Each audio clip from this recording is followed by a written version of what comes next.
Bonjour. Ben oui, 2 capsules dans la même journée. Une l'après-midi, une le soir. À deux, c'est mieux. Et c'est pourquoi nous sommes deux.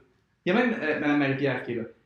Et qui, comme d'habitude, qui Qui est silencieuse. est énergisée par ce qu'elle fait et est très silencieuse. Donc, Mme Manon, il y a un message ici. Chère Lucie, j'espère que les petits vont bien. Ton père et moi avons très hâte de les revoir. Dans 7 jours, nous serons de retour de Floride et nous les embrasserons à notre goût. Je m'ennuie de mes petits-enfants. À bientôt. Bon, alors, je vais rester de ce côté-ci parce que j'ai remarqué que M. Éric, quand il est de l'autre bord, il est de l'autre côté, ça cache le texte. La question qu'on doit vous poser aujourd'hui, c'est qui est l'auteur de cette lettre? Donc, ce n'est pas écrit dans le texte. Comme vous pouvez le voir, c'est pas écrit l'auteur de cette lettre est. Et il n'y a pas de signature en bas Il du n'y a message. pas de signature non plus. Donc, il faut le trouver. Pour trouver cette réponse, on appelle ça en lecture faire une inférence. C'est un peu comme de comprendre une blague, effectivement. Mais ici, c'est pas une blague, comme vous pouvez le voir. Non, parce que c'est pas drôle. C'est pas drôle. C'est même Oui. peut-être ennuyant. Peut-être. On Mais verra. c'est porteur de sens, par contre. Alors, je poursuis. Quand on fait une inférence, la première chose à faire, première chose à faire qu'il faut que vous fassiez même en mathématiques aussi, en anglais et partout, c'est transformer la question en « qu'est-ce que je cherche ?» Alors, si on te demande qui est l'auteur de cette lettre, la première chose à faire, c'est que je transforme la question en me disant « qu'est-ce que je cherche? » Ah, je cherche un auteur. Donc, M. Éric souligne ou encercle ou encadre le mot « auteur ». C'est ce qu'on appelle le mot-clé. Ensuite, deuxième étape à retenir, c'est qu'on part à la recherche des indices dans le texte qui sont en lien avec notre mot auteur. OK? Alors, dans la première phrase ici, « Chère Lucie, j'espère que les petits vont bien. » Juste dans ce petit bout-là, avec le mot « chère Lucie », on peut supposer que la personne qui écrit le texte connaît bien Lucie. Effectivement. Sinon, on aurait dit « Monsieur ». Madame. Exact. Quand j'écris, moi, je sais pas, à quelqu'un pour des informations sur une auto que je penserais peut-être acheter, je dis pas « Hey, mon cher monsieur Robert », on se connaît pas. Donc, le cher, ça fait référence au fait qu'on a une espèce de lien. Exact. Donc, chère Lucie, M. Éric, on pourrait souligner chère Lucie comme étant un indice ou tout le moins une hypothèse. On continue. J'espère que les petits vont bien. Bien, pour le plaisir de la chose, je vais demander à M. Éric quel serait le deuxième indice que vous trouvez dans cette phrase. Ben, les petits, dans le fond, les petits.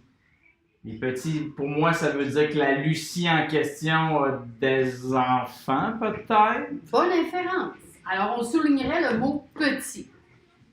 Là, j'invite les élèves à lire jusqu'à la fin, parce que souvent, on est pressé de trouver tout de suite la réponse, mais il y a d'autres indices. Ton père et moi avons très hâte de les revoir. Monsieur Éric ou Marie-Pierre? Madame Marie-Pierre? A-t-il un indice là-dedans? Ton père et moi avons très hâte de les revoir. Ben, on suppose que Lucie serait peut-être... On veut des indices seulement. Ben, on veut juste des indices. Ton Je vais père aider. et moi. Je vais aider. Ah, bon. Ton père. Ton père et moi, c'est excellent. Alors, si la personne qui est en train d'écrire dit « ton père et moi », ben moi, dans ma tête, ça me dit que c'est peut-être la mère. C'est bon, on poursuit. Avons très hâte de les revoir. Et je viens même d'insister sur le petit mot. Oui. Les revoir. Les, en passant, c'est un mot de substitution qui remplace petit. Les petits. Les petits. Dans 7 jours, nous serons de retour de la Floride et nous les embrasserons à notre goût. Là, moi, en partant, j'imagine que les deux personnes, c'est-à-dire le père de Lucie et la l'auteur, mais potentiellement la mère, mère. Mhm. dans le fond, sont en voyage dans le sud, en Floride, pour une semaine. Bon, ça, c'est clair. Ils sont en voyage, puis ils vont voir leurs petits-enfants bientôt. Ils reviennent dans 7 jours. Et là, dans ma mémoire, j'active mes connaissances et je me dis que, qui va en Floride l'hiver passer un long moment? Ça me fait penser, moi, aux personnes retraitées, les grands-parents qui vont passer l'hiver en Floride. Alors, on pourrait souligner Floride, M. Eric, qui serait un indice potentiel. Et nous les embrasserons à notre goût. Ben, je pense pas que c'est la voisine qui va embrasser les petits à son goût. Ça serait un indice pour dire que c'est les grands-parents. C'est malaisant, sinon. Alors, embrasserons, M. Eric. Embrasserons à notre goût. Je m'ennuie de mes petits-enfants. Ben là, c'est l'évidence. Bon. Donc, vous avez fait la première étape, transformer la question en « qu'est-ce que je cherche ». Vous avez trouvé tous les indices en activant vos connaissances et en faisant des liens. Maintenant vient le moment de tout mettre ça ensemble. Alors, on se dit, l'auteur serait possiblement la grand-mère des petits ou la mère de Lucie, car dans le texte, on parle de ton père et moi et on parle de mes petits-enfants. Ce sont les indices les plus éloquents. La difficulté que je vois là-dedans, c'est peut-être de transformer les mots indices, les mots qu'on trouve dans le texte, en phrases complètes. Ça peut être un petit peu plus difficile. C'est sûr que moi, je te recommande, si tu ne sais pas trop comment organiser ça pour faire une phrase complète, ou même 2 ou 3 phrases complètes, peut-être demander de l'aide justement à Mme Manon, moi, Mme Josée, Mme Tamiline, pour savoir, bon ben, je les ai trouvés mes indices, mais je ne sais pas comment les organiser en phrases. Ça, ce serait normal que ça arrive en passant.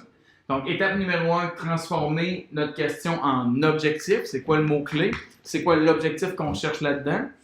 Super. Qu'est-ce que je cherche? Trouver les indices. Aller fouiller dans ma mémoire, dans mes connaissances, quel lien je peux faire pour trouver la réponse à ce que je cherche. Et ensuite, ben, de me lancer justement dans une réponse, de me lancer dans, bon, tout ça me fait penser à, et je le répète, c'est normal, c'est difficile de faire des phrases ou un paragraphe complet avec ça. Viens chercher de l'aide, on va t'aider. Je te dirais que quand tu vas formuler ta réponse, ne mets pas tous tes indices dans la réponse, c'est inutile. Prends-en un ou deux qui sont les plus marquants, puis mets-les dans ta réponse. Dans cet exemple-ci, on pourrait dire « L'auteur de cette lettre est la grand-mère, car dans le texte, on indique ton père et moi, et on parle de ses petits-enfants. » Et la réponse serait complète. Super! Madame Marie-Pierre, une main d'applaudissement pour Madame Manon. Merci. Votre public est en délire, Madame Manon. Au revoir. Au revoir.